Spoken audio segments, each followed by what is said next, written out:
그러면 남자란다. 현석이가 칠 때는 남자야. 경은이가 칠 때는 여자고. 네. 자, 오늘 제목 한번 다 같이 한번 읽어볼까요? 말씀. 진짜 이거 어떻게 좀 나중에 이거 할 때 이거 어쩔 수 없거든. 이거 띄기는 좀 그러니까 이걸 어떻게 좀 바꿔줘요? 세련아. 자, 이거 다시 쉽. 요가는 거 아닙니다. 쉽이에요. 자, 쉽게. 자, 쉽게. 요가는 거 아니에요, 여러분.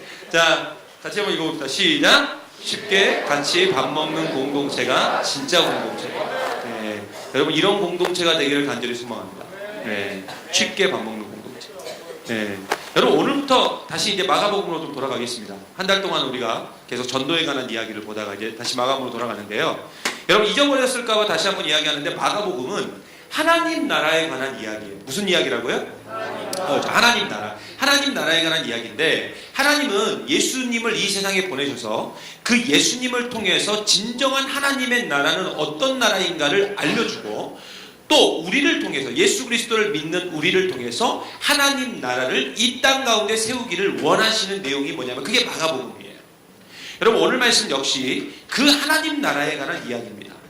여러분 오늘 말씀 예수님이 십자가를 지시기 전날 밤 제자들과 함께 했던 마지막 식사입니다. 여러분 이걸 뭐라고 부른다고 그랬죠? 우리가 최후의 만찬. 너무 유명하죠? 최후의 만찬. 그 최후의 만찬의 장면이에요.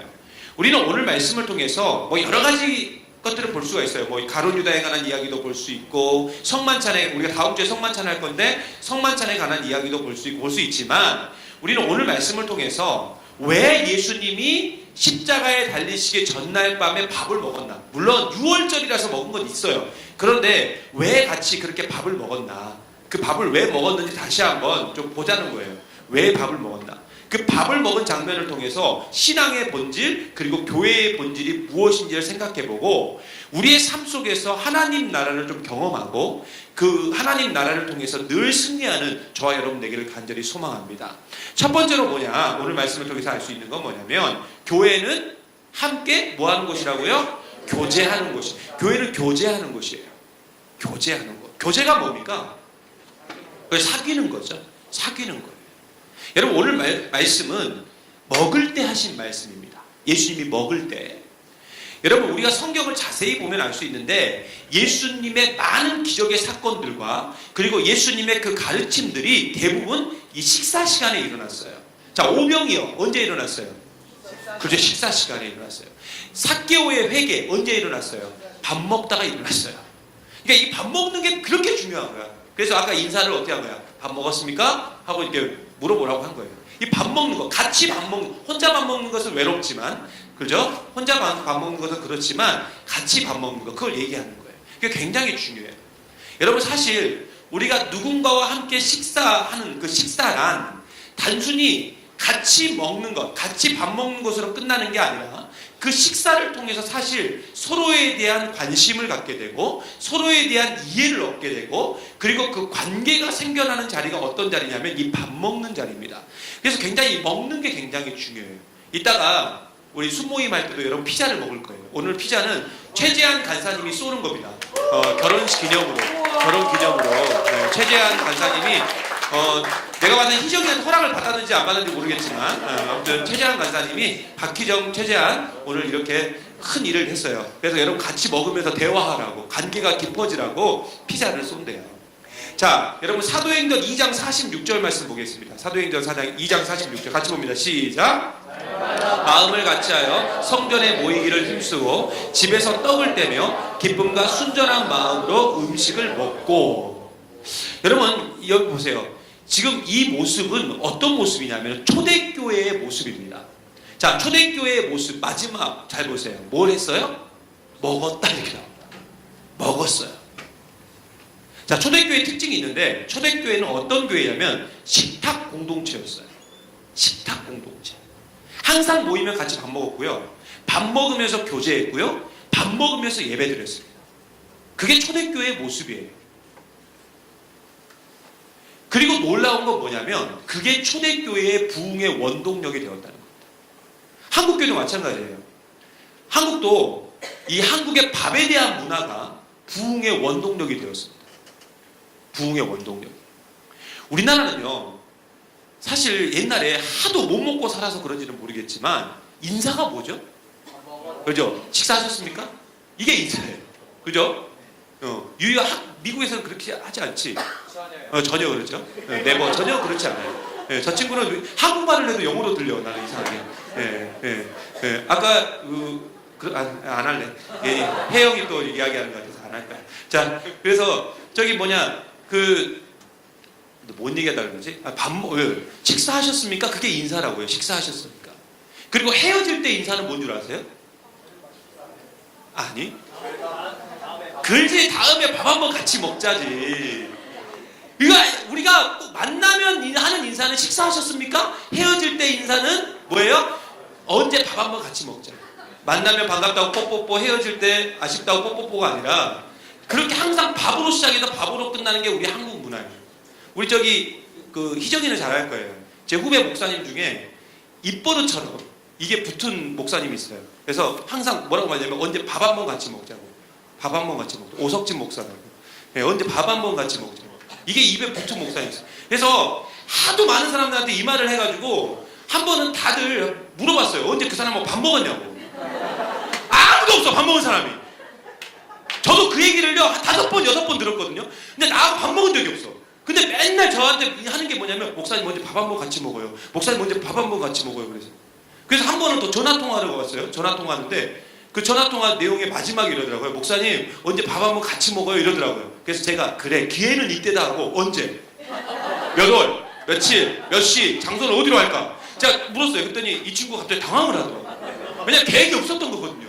그냥 자기는 입버릇처럼 했던 이야기예요. 저랑 솔직히 같이 밥 먹을 생각이 요만큼도 없었는데,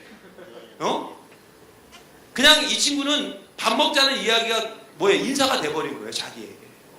그런데 우리도 사실 이렇게 인사할 때가 많죠. 그래요. 남 얘기가 아니라 사실 우리 이야기예요. 한국적인 독특한 문화입니다. 그런데 이 식사, 이 밥에 관한 문화가 아까도 말씀드렸지만 한국교회 부흥의 원동력이 되었다고요. 한국교회의 특징은 무조건 먹어야 됩니다. 일단 먹어야 뭔가 한 것 같아요. 그래서 순모임 할 때도 항상 우리 순장님들이 고민하는 게 뭐냐면 간식을 도대체 어떻게 할 것인가. 순지원비는 항상 한정이 있는데 간식은 어떻게 할 것인가. 그래서 오늘 같은 날은 너무 행복해하는 거예요, 우리 순장님들이. 왜? 간식을 준비를 안 해도 되니까. 사실 한번 생각해 보세요. 이 먹을 것이 있을 때 순모임 할 때와 먹을 것이 없을 때 순모임 할 때 어떻습니까? 분위기가 달라요. 집중력도 다르고. 그죠? 집중력도 다르고. 그래서요, 한국교회 특징이 있는데요. 신방. 여러분, 부모님들이 이렇게 집에서 신방 예배 드리는 분들은 아실 거예요. 어때요? 목사님 오신다 그러면. 그래서 뭘 사와요. 꼭 뭘 사와요. 진짜 이게 엄청나요. 구역 예배 드릴 때 보면 끝나고 나서 진짜 한 상 가득히 차려놓고 먹고 가요. 제가 어렸을 때요, 저희 부모님이 구역 예배를 이렇게 드리면 항상 저는 방에서 이렇게 혼자서 이렇게 보면서 남겨. 그만 먹어. 좀. 항상 저 원사님 또 엄청 먹네. 항상. 그래서 왜 그냥 그게 평소 때는 구경하기 힘든 그 간식들이거든요. 그때 나온다 구역 예배 때. 그래서 그걸 남기면 그게 다 내 건데 그걸 안 남기고 꼭. 그리고 우리 어머니는 아이고 남았다고 싸줘. 그때는 막 제 가슴이요, 우리 엄마는 나를 사랑하지 않나고, 나는 주워온 것 같아, 막 이런 생각이 들 때가 너무 많았어. 여러분, 우리 교회에서요, 이 구역 예배, 그러니까 소그룹이 굉장히 잘 되는 구역들이 있어요. 안 되는 데도 있지만 잘 되는 데도 있어요. 근데 잘 되는 데의 특징이 뭔 줄 아세요? 먹을 게 많이 나와. 진짜 그래요. 그리고 어떤 구역은 항상 식사를 돌아가면서 하는 거예요. 그러니까 일부러 구역 예배를 12시에 모이는 거예요. 그래서 예배 드리고 그 집에서, 예를 들어서 세웅이네 집에서 했다고 세웅이가 음식을 준비해가지고 그걸 점심을 먹는 거예요, 같이. 근데 이상하게 그런 구역들이, 그런 소그룹들이 제일 잘 돼요, 건강하게. 그렇다면 왜 이렇게 이 먹는 것 자체가 부흥하고 연결돼 버렸을까? 그죠? 왜 부흥과 성장과 연결돼 버렸을까 하는 물음표를 우리가 던질 수밖에 없어요. 그거 왜 그러냐면은, 여러분, 예수 믿는다는 것 자체가 뭐냐면 밥상 공동체, 식탁 공동체이기 때문에 그래요. 그래서 왜 교회만 오면 자꾸 과자에 관심이 가져지고 통닭에 관심이 가져지고 피자에 관심이 가져지느냐. 이유가 있는 거예요. 예수를 믿기 때문에. 예수를 믿기 때문에. 이게 어쩔 수가 없어요. 예수를 믿기 때문에 그러는 거예요, 이것은. 왜냐하면 예수 믿는 공동체 자체가 그런 공동체거든요. 밥 먹는 공동체. 우리가 교회를 다니면서요, 가장 많이 듣는 말이 뭐냐면, 우리는 예수 안에서 한 가족입니다. 이런 말을 많이 해요. 한 가족입니다. 그래서 우리가 예를 들어서 누군가를 이렇게 부를 때, 남자를 부를 때는 뭐라고 불러요? 형제. 자매를 부를 때는 자매, 이렇게. 자매를 부를 땐 자매라고 하지. 여자를 부를 땐 자매라고 하죠. 아무튼 이렇게 형제, 자매라는 말을 사용하는 것도 다 그런 것 때문에 그런 것 아닙니까? 근데 여러분, 가족의 다른 말이 다른 게 있어요. 가족의 다른 말. 그게 뭐죠? 그죠? 식구예요, 식구. 식구. 여러분, 식구라는 게 뭐예요? 그지? 같이 밥 먹는 존재. 그죠? 같이 밥 먹는 게 바로 식구 아닙니까? 여러분, 같이 밥 먹는다는 건 뭐예요? 그만큼 그 사람과 내가 가깝다는 거예요. 여러분, 태윤이하고 혜미하고 원래 가까운 존재가 아니었죠? 근데 지금은 어떻게 해요? 그게 가까운 존재예요. 왜요? 매일 같이 밥을 먹기 때문에. 그래서 식구라고 부르는 거죠. 식구. 그래서 여러분, 이렇게 소개할 때 그렇게 해요. 와이프나 남편 소개할 때 이렇게 말합니다. 아, 저랑 매일 같이 밥 먹는 사람이에요. 뭐 이렇게 말을 한다고요. 한 침대를 쓰는 사람이에요. 뭐 이렇게 얘기한다고요. 전혀 공감이 안 되네요. 네, 공감이 안 돼요. 환희 그래 안 그래요? 그렇게 말 안 해? 그렇게 말 안 해? 따로 써? 환희는 작은 방 가? 식탁 옆에 있는 그 방? 아니야? 같은 방 써? 같은 방 쓴대요. 네. 여러분, 우리는 그래서 이 한 식구예요. 우리도. 이 젊은이 사역도 예수님 안에서 한 식구예요. 그래서 같이 밥 먹어야 되고요. 같이 밥 먹는 자리라면 일부러라도 만들어서 찾아가야 됩니다. 왜냐하면 그게 식구고, 밥을 통해서 우리의 관계가 더욱더 가까워지고 우리의 영적 교제권이 더 넓어지기 때문에 그래요. 여러분, 우리를 항상 공격하는 그 마귀의 특징이 있는데, 바로 그리스도인들의 교제권, 그 교제권에서부터 마귀는 자꾸만 멀어지게 만든다는 겁니다. 멀어지게. 그래서 교회를 보면 그냥 교회만 다니는 분들이 있어요. 그렇죠? 그냥 교회만 다니는 분들. 그리고 예배만 드리는 분들이 있어요. 물론 이 사실을 일반화시키기는 조금 문제가 좀 있지만, 그래도 대부분이 그러기 때문에 얘기하는 거예요. 이런 분들은 교회 안에서 되게 교제권이 좁아요. 그렇잖아요. 그러다 보니까 믿음의 강도가 매우 약합니다. 그래서 제가요, 자, 여러분, 이 자리에서요, 여자친구, 남자친구 없는 사람 손 들어보세요. 내려보세요. 자, 이 모든 분들이 무조건 기억해야 될 사실이 있어요. 자, 여자친구, 남자친구 없는 사람들 잘 기억하세요. 자, 여자친구, 남자친구를 이제 여러분이 누군가를 만날 거 아닙니까? 명호나 만날 거지? 이제 만나야 되는데, 자, 만날 때 기준이 있어요. 자, 첫 번째 기준은 뭐예요? 식탐이 비싼 사람? 어떤 사람이에요? 무조건 믿는 사람이어야 되죠. 여러분, 무조건 믿는 사람이어야 돼요. 믿지 않는 사람 만나면 안 돼요. 여러분, 무조건 믿는 사람. 그게 1번이에요. 자, 이게 첫 번째 조건. 이건 뭐 당연한 거니까. 두 번째 기준은 뭐가 돼야 되는 줄 아세요? 청년 공동체 생활을 하는 사람이어야 돼요. 여러분, 이 두 가지 기준이 만족된 다음에 그 다음 걸 찾는 거예요. 그 다음 걸. 얼굴이 이쁘냐, 못생겼냐, 이런 걸 찾는 거예요. 첫 번째 기준은 뭐라고요? 무조건 믿어야 돼요. 두 번째는 뭐 해야 돼요? 청년 공동체 생활을 하느냐. 여러분처럼 지금 이런 공동체 생활을 하느냐. 이 두 가지 조건은 기본적으로 따라가야 된다고요. 알았죠, 민주야? 아무나 만나면 안 돼. 얼굴 잘생겼다고 만나면 안 된다고. 무조건 여러분, 이 두 가지 조건이 기본적으로 가야 돼요. 그리고 그 다음을 찾아야 된다고. 여러분, 공동체 생활을 하는 사람과 하지 않는 사람은 분명한 차이가 있어요. 믿음의 모습, 믿음의 생활이 전혀 다릅니다, 사실. 조금 전에도 말씀드렸지만 마귀의 특징은 성도를 성도의 교제로부터 멀어지게 만들어요. 그러므로 공동체를 거부하고 공동체와 함께하는 그 믿음 생활을 거부하는 것은 스스로 자신의 믿음의 연약함을 인정해버리는 거예요. 여러분, 초대교회 모습을 통해서 우리가 알 수 있지만 성도는 예배만 잘 드린다고 해서 되는 게 아니에요. 자, 예배만 드렸다 하고 나왔어요, 아까요? 우리 사도행전 말씀 봤는데? 아니었죠. 성도는 예배뿐만 아니라 그 뒤에 있는 구절도 굉장히 중요해요. 함께 떡을 떼며 음식을 먹고 이렇게 나온다. 그러니까 결국 예배뿐만 아니라 교제를 통해서 성도는 강해지는 거예요. 그런데 마귀도 이 사실을 알까요, 모를까요? 알고 있단 말이에요. 그래서 마귀가 우리를 어떻게 유혹하는 줄 아세요? 주일날 예배만 잘 드리면 돼. 주일날 예배만 똑바로 드리면 돼. 이렇게 하고 우리를 유혹한다고요. 정말 그럴싸하지 않아요? 수긍할 만한 이야기잖아요. 그러니까 넘어가 버리는 거예요. 그런데 한번 솔직히 생각해 보자고요. 예배만 드린다고 해서 우리의 교제권이 넓어지냐고요. 솔직히 아니잖아요. 여러분, 교회를 10년을 다녀도요, 예배만 드리는 사람은 영적 외로움을 경험할 수밖에 없어요. 그리고 영적 외로움을 경험하는 순간 우리는 쉽게 무너질 수밖에 없다고요. 자, 전도서 4장 12절. 잠이 오니까 한번 큰 목소리를 읽어보겠습니다. 시작! 한 사람이면 패하겠거니와 두 사람이면 맞설 수 있나니 세 겹줄은 쉽게 끊어지지 아니하리라. 아멘. 결국 함께하면 강해진다는 거예요.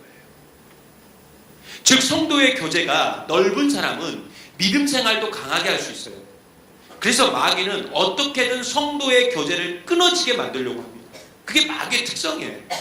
그리고 이렇게 교제권이 없는 사람은 또 다른 특징이 있는데, 그게 뭐냐면 영적 교만함에 쉽게 빠질 수 있어요. 자기 눈에 들어있는 대들보는 보지 못하고 상대의 티끌만 본다고. 그래서 이분들의 특징이 있는데, 쉽게 비판하고 쉽게 비난하고 쉽게 공격한다는 거예요. 솔직히 그래요. 교회를 비난하고 교회를 비판하는 사람들, 그런 사람들 중에 대부분이 되게 보면 그분이 교회 안에 속한 사람일수록 교회 안에 있는 교제권이 이렇게 넓지 않은, 굉장히 좁은 분들을 많이 볼 수 있어요. 물론 그분들이 하는 그 비판, 비난이 틀렸다는 이야기는 아닙니다. 다 맞는 말이에요. 그분들이 하는 얘기. 그리고 충분히 받아들이고 인정하고 우리는 그것을 받아들인 상태에서 다 고쳐나가야 돼요. 그걸 무시하다는 건 아니에요. 그러나 그분들을 보자는 겁니다. 그분들의 모습을 보면 그분들은 정작 자신들의 모습은 못 봐요. 사실 자신들도 비난받고 비판받아야 되거든요. 근데 자기들은 그렇게 생각 안 해요. 그 기준을 자기들에게는 가져다 놓지 못한다고요. 그분들이 많이 하는 얘기가 성경이거든요. 그런데 자신이 정말 성경대로 산다고 한다면 그렇게 교회의 교제권을 넓혀가지 못하고 있는 모습에 대해서 어떻게 생각해야 될까요? 과연 그분들이 예배만 드리고 갈 수 있을까요? 아니면 쉽게 교회를 떠날 수 있을까요? 그러므로 우리는 교회의 참된 모습을 알아야 돼요. 왜? 우리도 충분히 그런 사람들처럼 될 수 있고 현재 그런 모습일 수 있기 때문에.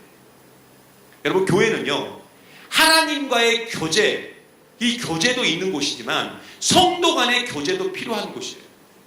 그래서 참된 예배란 하나님과의 교제도 있지만 성도 간의 교제도 있어야 된다고.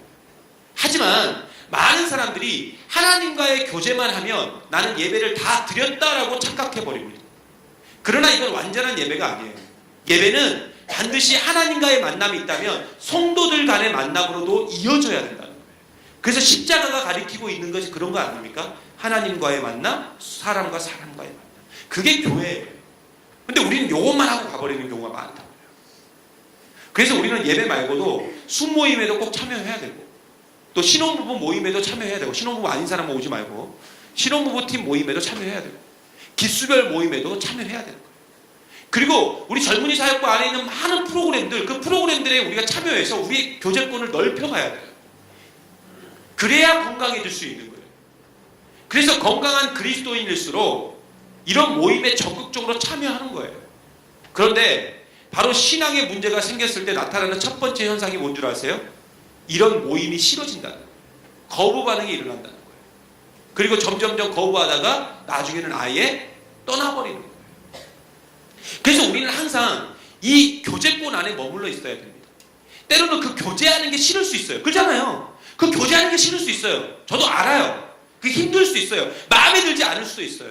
그러나 우리가 믿음의 교제권 안에 머물러 있을 때 우리는 강력한 믿음 생활을 할 수 있다고.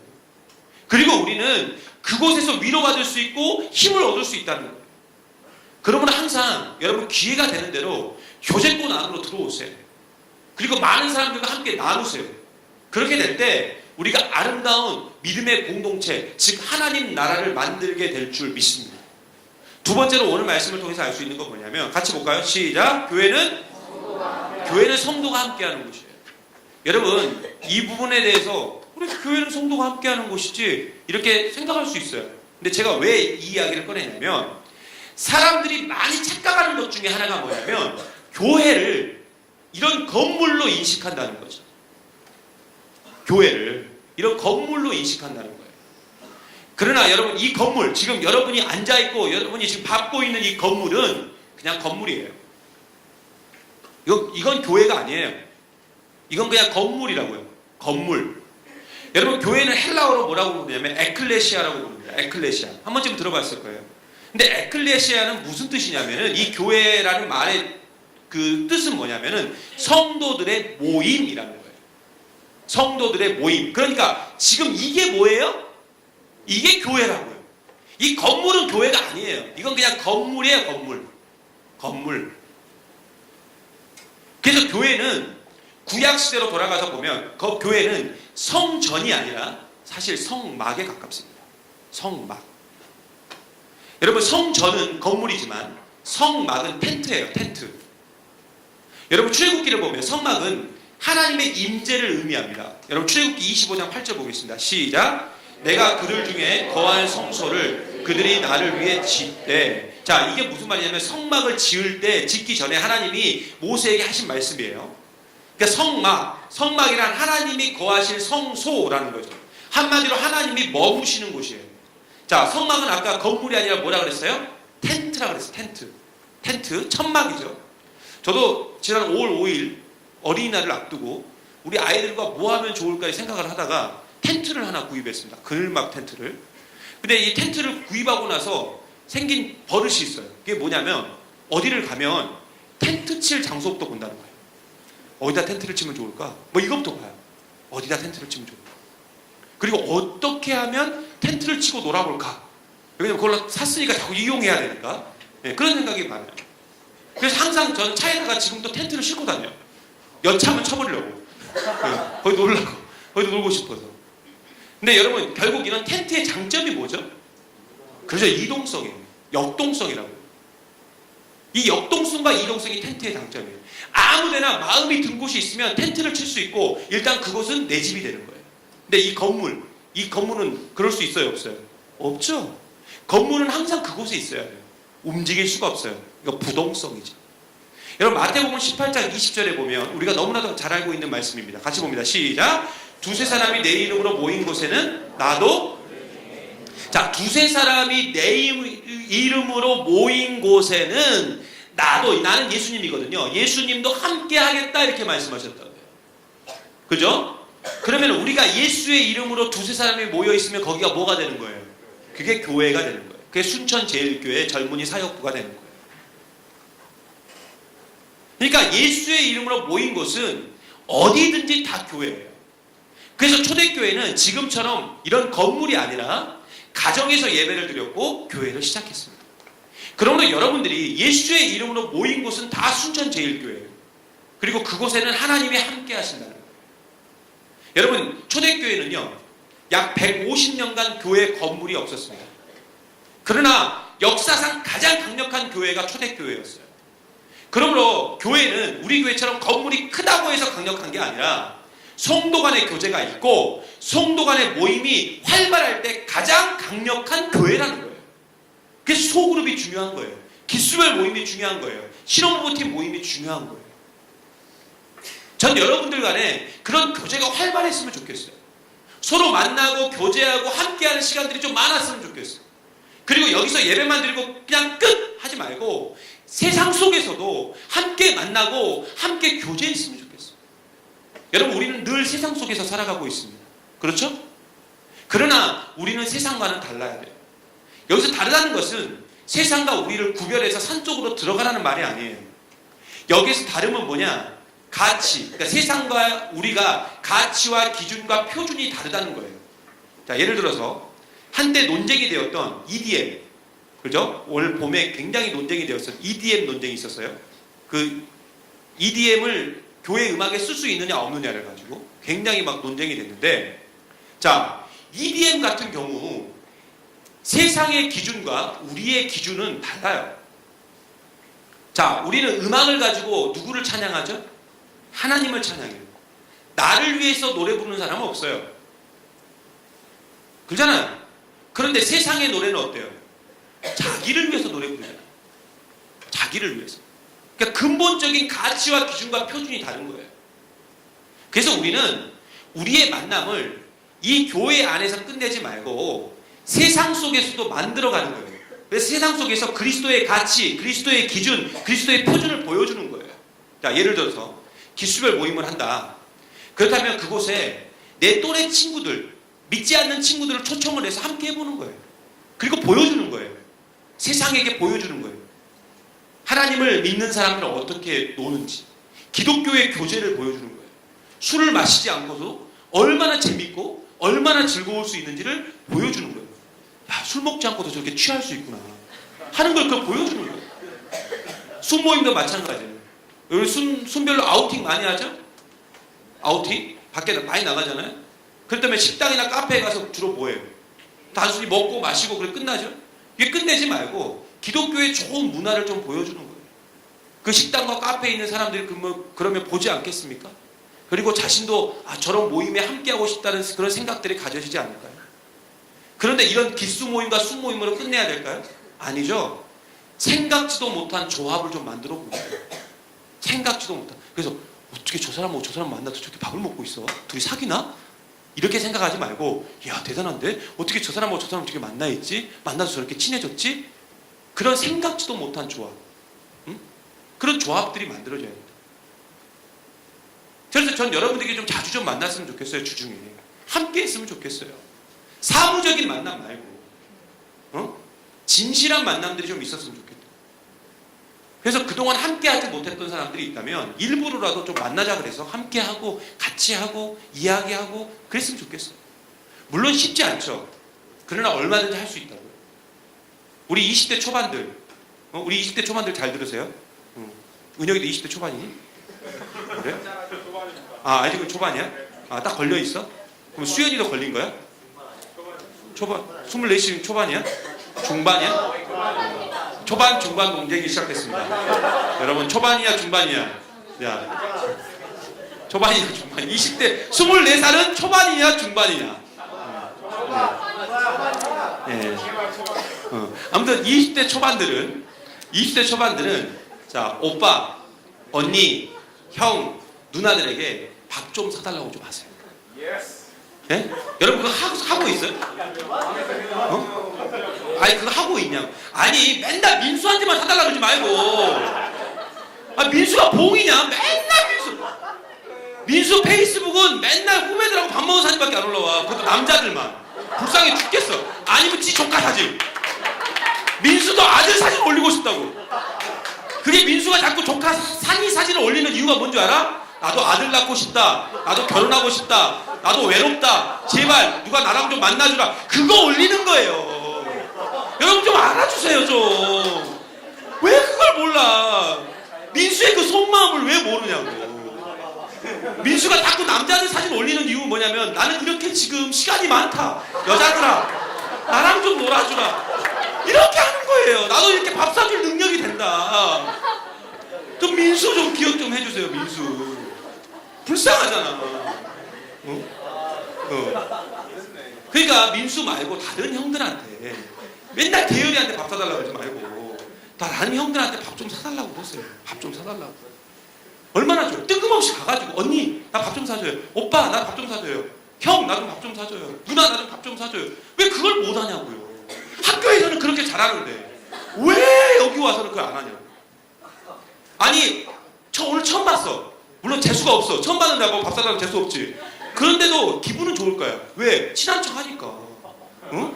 친한 척 하니까. 아무도 나를 친한 척 한 적이 없었어. 교회에서 나는 왕따인 줄 알았거든. 근데 나한테 이 뜬금없는 애가 와가지고 밥을 사달라는 거야. 안 사주겠냐고요. 나는 이제 더 이상 왕따가 아닌데. 응?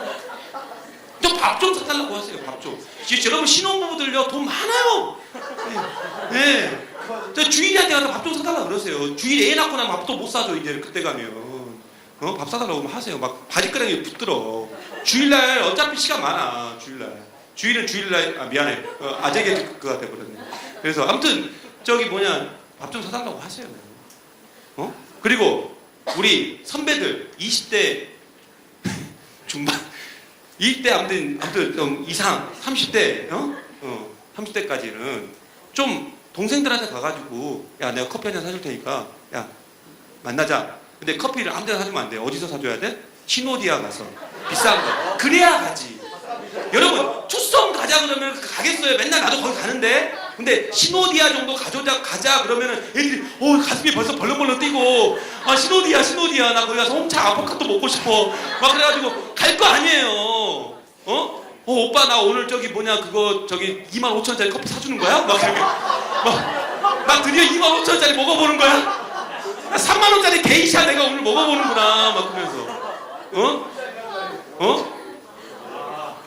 좀 사주라고 좀 사줘. 그럼 안 가겠냐고. 걔가 그 커피 먹고 싶어서 안 가겠냐고. 홍차 아보카도 먹고 싶어서 안 가겠냐고요. 여자들 박신혜 홍차 아보카도 엄청 좋아하잖아. 저 여자. 가 먹어보고 그때부터 신호디에 뿅 빠진 사람들 많아. 여기 몇 명 있어.